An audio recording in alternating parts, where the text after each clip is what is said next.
حضرت یوسف علیہ السلام نے جب دیکھا کہ زلیخا ان پر الزام لگائی جا رہی ہیں اور حضرت یوسف علیہ السلام کو قید میں ڈالے جانے کا مطالبہ کر رہی ہیں، تو آپ علیہ السلام نے اپنی برات کا اظہار اپنی پاک دامنی ثابت کرنے کے لیے آپ علیہ السلام نے اس بات کو ضروری سمجھا، اور آپ علیہ السلام نے فرمایا یہ مجھ سے برے فعل کی طلبگار ہوئی تو میں نے اس سے انکار کیا اور میں بھاگا۔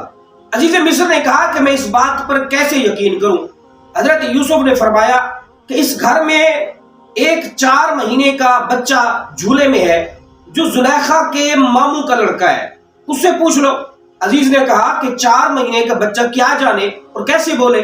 یوسف علیہ السلام نے فرمایا اللہ تعالیٰ اسے بولنے کی طاقت دینے اور اس سے میری بے گناہی کی گواہی دلوانے پر قادر ہے۔ عزیز نے اس بچے سے پوچھا تو اللہ تعالیٰ کی قدرت سے وہ بچہ بولنے لگا اور کہا اگر ان کا کرتا آگے سے پھٹا ہوا ہو پھر تو عورت سچی ہے، اور اگر ان کا کرتا پیچھے سے پھٹا ہوا ہو تو عورت جھوٹی ہے اور یہ سچے ہیں۔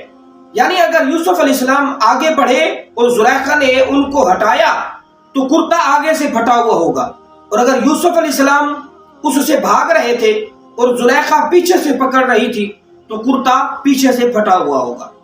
چنانچہ جب عزیز نے حضرت یوسف کا کرتا پیچھے سے پھٹا ہوا دیکھا تو جان لیا کہ حضرت یوسف سچے ہیں اور زلیخا جھوٹی ہے۔ زلیخا کی خیانت اور یوسف کی برات ثابت ہونے پر عزیز مصر نے آپ علیہ السلام کی طرف متوجہ ہو کر اس طرح معذرت کی، اے یوسف تم اس بات سے درگزر کرو اور اس پر غم زدہ نہ ہو، تم یقیناً پاک دامن ہو۔ اس کلام سے عزیز کا مقصد یہ تھا کہ اس کا کسی اور سے ذکر نہ کرنا تاکہ عوام میں یہ مشہور نہ ہو جائے۔ پھر عزیز مصر زلیخا کی طرف متوجہ ہو کر کہنے لگا اے عورت تو اللہ پاک سے اپنے اس گناہ کی معافی مانگ جو تو نے یوسف علیہ السلام پر تہمت لگائی، حالانکہ وہ اس سے بری ہے، بے شک تو ہی خطا کار ہے کیونکہ تو نے اپنے شوہر کے ساتھ خیانت کا ارادہ کیا ہے۔ تو یوں حضرت یوسف علیہ السلام اس تہمت سے محفوظ رہے۔ یہاں ایک بات ضروری ہے، یہاں ایک بات یاد رکھی جائے کہ حضرت یوسف اور زلیخا کے معاملے میں ہر مسلمان کو بہت احتیاط سے کلام کرنا چاہیے۔ کیوں کہ یہ ایک نبی علیہ السلام کی عصمت کا معاملہ ہے کہ اس کے اندر بحث کرنا، اس کے اندر زیادہ گفتگو کرنا کہیں ایمان کی بربادی کا سبب نہ بن جائے۔ بہرحال اللہ تبارک و تعالی ہمیں انبیاء کرام علیہ السلام کی عصمت کی حفاظت کرنے اور ان تمام برائیوں سے ہمیں محفوظ رہنے کی توفیق عطا فرمائے۔